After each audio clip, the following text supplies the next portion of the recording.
One Punch Man introduced us to a large lineup of heroes and villains with a laundry list of cool powers. Saitama, despite officially sitting at B rank, is one of the most powerful heroes Z-City has ever seen. He's got a large resume of impressive, heroic feats, and he does most of them with very little effort.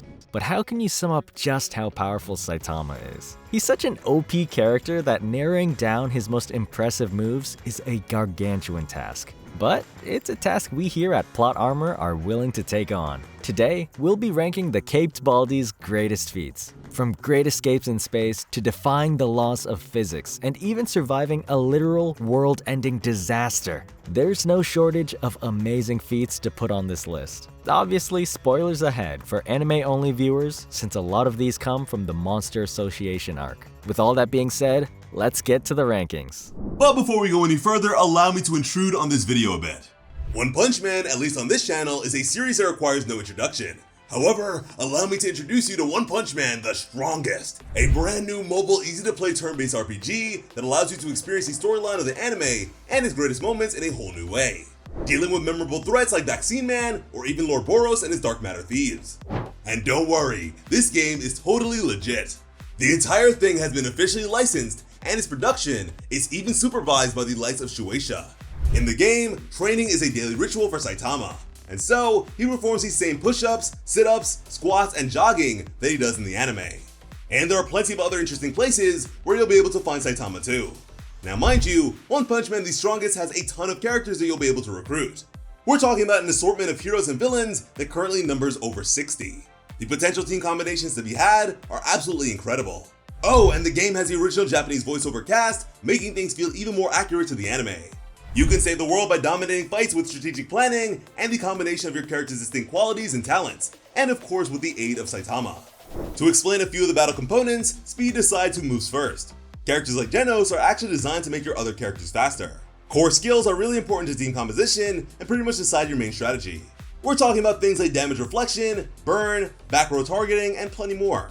Saitama himself is a battle component as well, as by being the strongest, he can one-shot any enemy, but can only do so once per battle. So it's important to time his appearances wisely. But although Caped Baldy may be the strongest, by upgrading your other characters by way of gear cards, leveling up, and exclusive items, they too can become incredibly powerful. There are plenty of interesting game modes to enjoy too. Besides the main story mode, you can also play against friends, challenge tough villains, and so much more. Join now to get a free 10 pull, old hand avatar, and appearance frame. Log in consecutively during the first week to get over 40 additional draws, the A-class hero Yairon, as well as a character of your choice. One Punch Man the Strongest is available now on Android and iOS. Go ahead and download the game right now by scanning the QR code on screen or by using the link in the description. And be sure to use our promo code OPMTS. Thanks One Punch Man the Strongest for supporting the channel, but now back to the topic at hand. Number 10. Surviving in Space. During his fight with Boros, we see Saitama get launched into space for the first, but certainly not last, time. After releasing the leader of the Dark Matter Thieves from his restraining armor with one punch, Saitama is faced with a fully powered Boros. He remains totally unfazed as his opponent begins to transform and emit a terrifying light. Boros admits that Saitama even surviving his transformation is a feat, but it simply makes him a more worthy opponent. The two throw blows at each other around the Dark Matter Thieves' ship, with Saitama blocking each one, and even surviving a well-aimed punch to the gut. They continue slamming each other around the ship until Saitama blows off Boros' arm. The alien compliments him, noting that Saitama is the only being capable of fighting toe-to-toe with him, before releasing enough energy to crush any other being's bones into dust. The only damage Saitama incurs is some minor scratches and slight annoyance at how long this fight is taking. Saitama and Boros continue throwing increasingly more violent punches at each other to the point where the Dark Matter Thieves' ship is destroyed and Saitama is sent flying to the moon. Even he is shocked that he can not only exist in space without immediately combusting, but can easily breathe and talk as well. However, just in case, he makes a quick escape by slamming his foot on the moon's surface and launching himself back to Earth. The force behind this stomp sends ripples throughout the surface and creates a dent in the rock. Obviously, our OP King does completely destroy Boros moments later, but that's not the craziest part of this fight. This is what establishes that Saitama is strong enough to not immediately die after leaving Earth's atmosphere. However, I promise, he does even more insane feats in space later on, which is why surviving briefly on the moon is only number 10. Number 9. Creating natural disasters.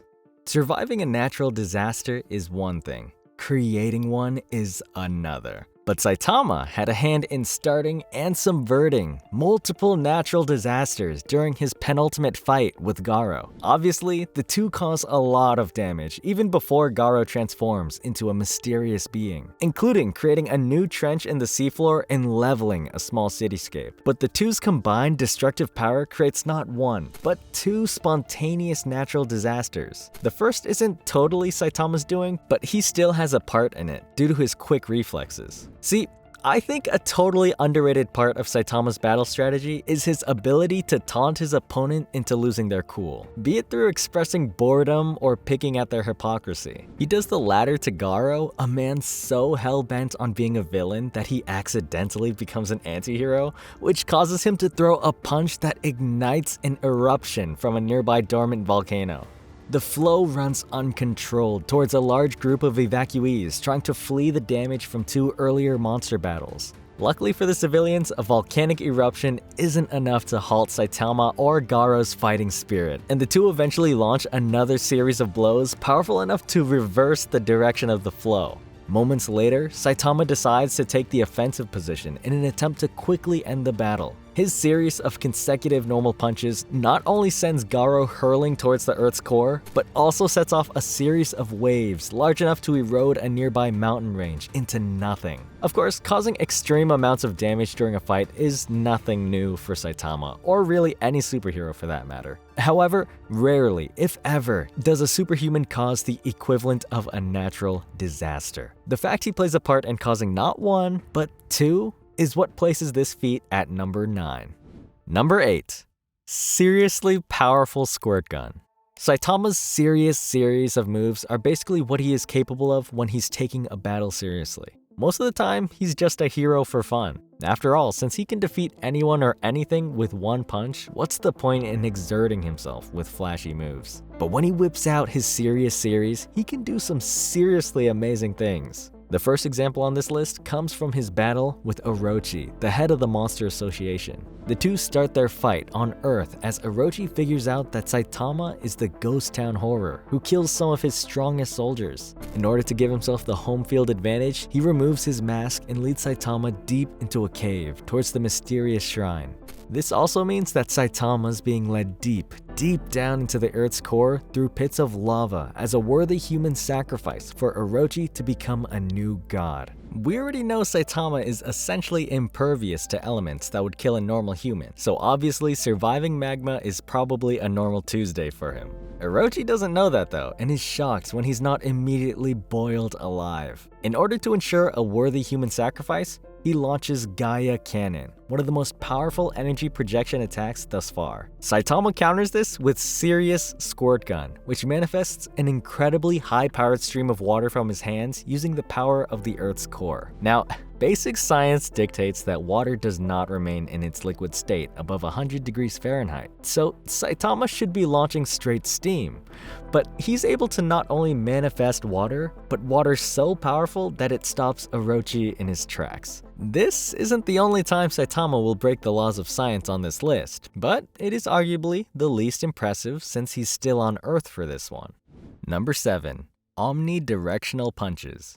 During his arduous battle with Cosmic Garo, Saitama performs several feats that are literally impossible for any human, superhero or not, to do. The first on this list comes from him defying the laws of portals. After destroying Io, which I will cover in detail a little later, Garo is sent flying and immediately crashes through pieces of debris and moon rock. This is the first time in the battle he's felt seriously threatened and immediately looks for an escape route. Luckily, he's got an impressive ability to copy the techniques of other superhumans. His best chance right now is copying the hero Blast's portal abilities and finding his way back to Earth. What he doesn't expect is for Saitama to start running around him, creating hundreds of afterimages. Before he can even conjure a portal, he's attacked by Omnidirectional Serious Punch, which, as the name suggests, has every afterimage punch Garo from all sides. A still disoriented Garo manages to create an escape portal, but is shocked to find Saitama had punched his way through the portal to follow him. The chase continues, with Saitama managing to punch his way through every portal Garo creates before ending his opponent's futile escape with a final serious punch. While Saitama's punches are obviously what he's known for, the fact they can overpower a dimensional gate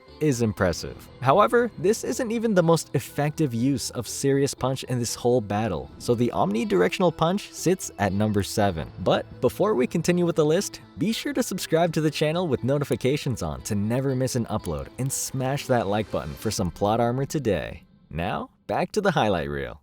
Number 6. Flipping a moon. Remember at number 10 when I said Saitama had multiple stints in space? Well, not only can he survive in space without appropriate life support gear, he is still an incredibly competent and destructive fighter. After Cosmic Garo and Saitama land on Jupiter's third largest moon, Io, from the collision of Serious Punch Squared, the two can properly battle without any civilians potentially getting injured or killed from the aforementioned natural disasters or Garo's cosmic radiation. Between the harsh conditions of space and his opponent launching 3 nuclear-scale attacks in quick succession, Saitama truly seems to be evenly matched. But naturally, the only harm that comes to the hero is his uniform being completely destroyed. A naked, but not at all afraid Saitama, angry at the loss of his protege, Genos, simply raises his fist in what looks like another serious punch. However, that move would be far too predictable and not effective enough. Garo has proven multiple times throughout this battle that a simple punch isn't enough to put him down. No, this raised fist is the start of a brand new move. Serious Table Flip. The force of this move creates what's essentially a tsunami of Io's rock that flings Garo into space and subsequently sends him crashing down to the desecrated moon. Even though this move doesn't completely destroy Io, trust me, that move is included a little later. It's still incredibly impressive that Saitama can break apart a moon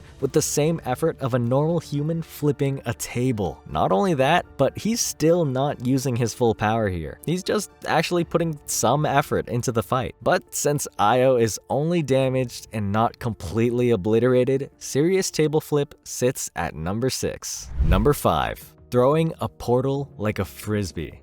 So, a lot of Saitama's greatest hits happen on Io. At this point in the battle, Saitama's just getting exponentially more powerful by the minute, so it makes sense that every new move is just another flex. Turns out, Saitama is not only capable of punching through space-time via portals, he can also handle them in ways no other being can. Blast is ranked as a top hero because of his ability to conjure and manipulate interdimensional portals, and Garo can copy techniques like Blast's one for one. But what both lack is the imagination, or perhaps the capability, to use portals for anything other than their intended use. Not only does Saitama lack physical limitations, like getting injured or only being able to survive on Earth, but he also lacks mental constraints because he's so OP.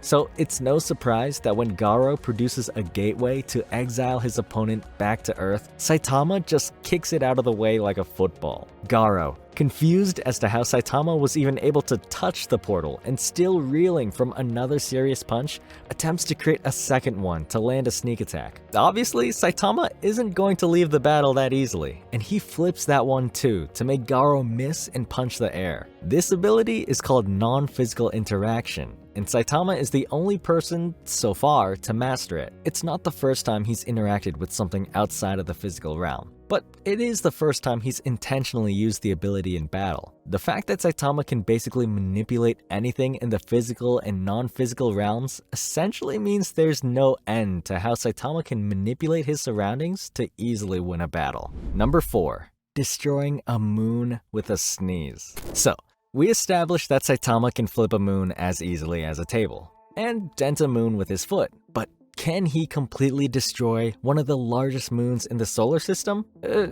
Yes, he can, with ease. After Saitama serious table flips both Garo and the majority of Io, his true power starts to reveal itself. His strength grows exponentially with each new punch he throws and every new attack he dodges. The only thing Garo is able to do is remove the tattered remains of the caped Baldi's uniform, which, as we've already established, literally does nothing to him. In one of many desperate attempts to catch Saitama or escape battle, Garo tries to give his opponent a taste of his own medicine and winds up a serious punch. Using Saitama's signature move is too predictable though, and he easily catches Garo's fist in his own hand. He takes a deep inhale as his opponent is only able to watch in shock and confusion, wondering what new attack will be thrown at him. Saitama lets out a loud "Achoo!"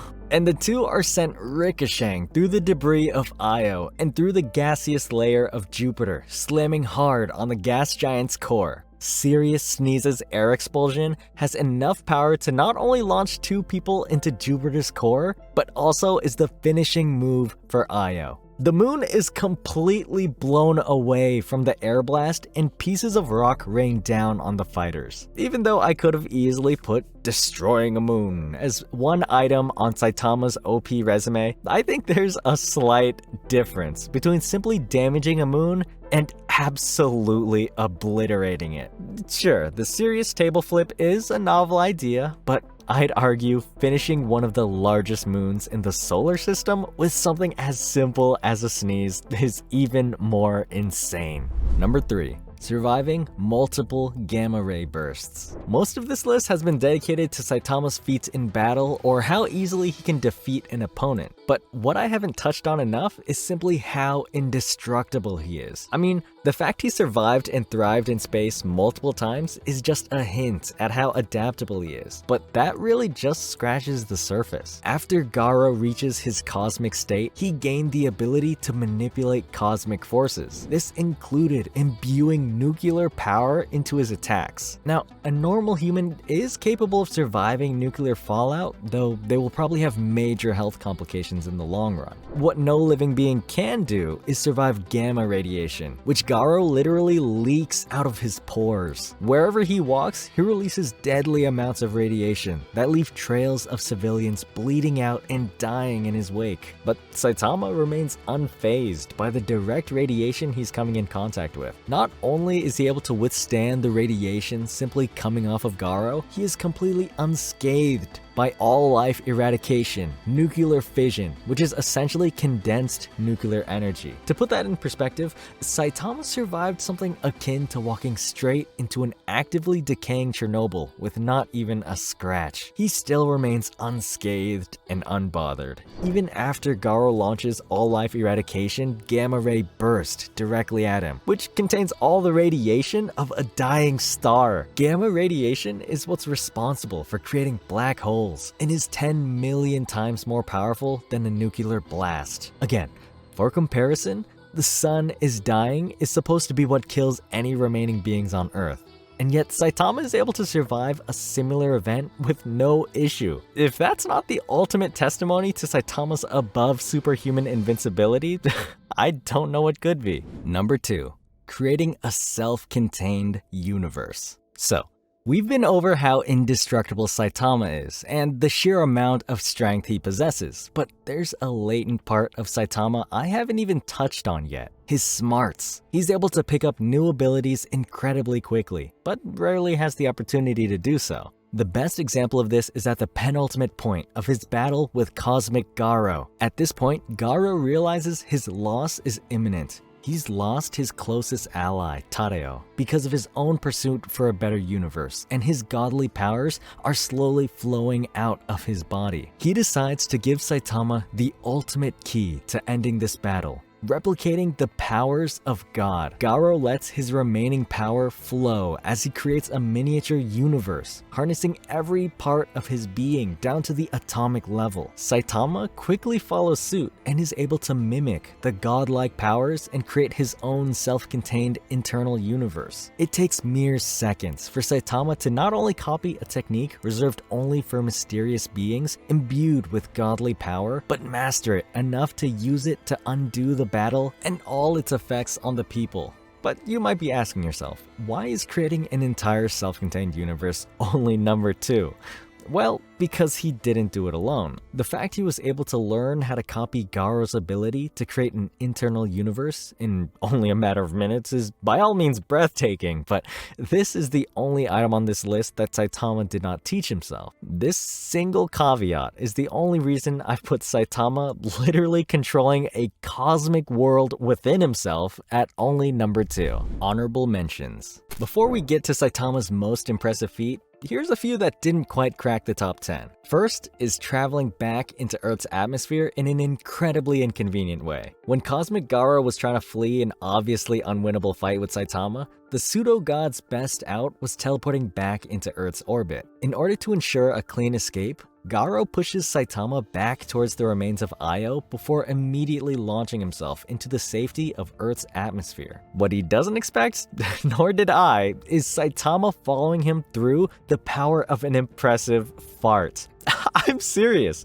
Saitama passed gas with enough force to not only travel from Jupiter back to Earth, something most spacecrafts can't even do, but also with enough speed to catch up to a teleporting Garo. This isn't even in his serious style arsenal either. Saitama can apparently just do this whenever he chooses, which I find incredibly impressive. Another miscellaneous superhuman feat Saitama is capable of is turning around fast enough to see the back of his own head. As a result of his extensive hero training regimen, he began to bald prematurely at an extremely rapid rate. Unfortunately, Saitama wasn't particularly aware of this side effect and had to see for himself if he truly was balding. Instead of using an extra mirror like a normal person, he managed to turn around fast enough to see the bald spot on the back of his head. Is this unconventional? Yes, absolutely, but it's also literally impossible. Apparently, it'd take a human moving at the speed of light or entering a black hole to see the back of their own head without a mirror. So not only does Saitama literally break the rules of physics in order to see if he's balding, he does so in the middle of his training regimen. He's not even close to beating his opponents with his signature one punch, yet he's already capable of moving at the speed of light. The only reason I didn't put this in a top 10 spot is because after completing his training, Saitama's super speed is put to better use in formal battles. However, the fact he's able to just break the laws of physics without being fully trained means I have to at least mention it. Number 1. Winning a battle in net zero punches. Sure, creating a self-contained universe or throwing portals like frisbees might seem pretty impressive, but other beings can do the same. In fact, Cosmic Garo does both.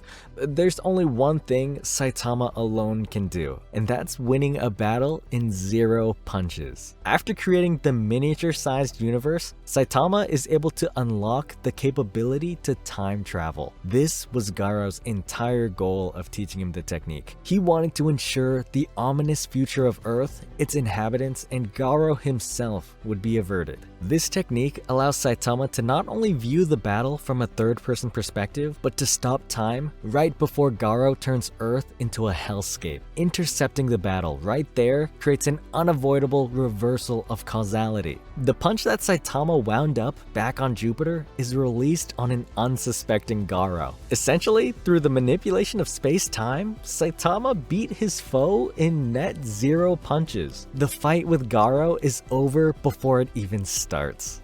This is the ultimate conversion of everything Saitama is superior at. Smarts, strength, and abilities not even attainable by the average superhuman. The combination of time travel and winning a battle in less than 1 punch is arguably Saitama's most OP move in the whole series. And that's the compilation of Saitama's greatest hits. For now, the series is still ongoing, and Saitama's getting exponentially stronger with each new chapter. So who knows what he will be capable of in his next battle. But what do you think? Leave us a comment down below with your favorite Saitama moments. Thank you so much for watching. I'm Anthony Fan, and have an amazing rest of your day.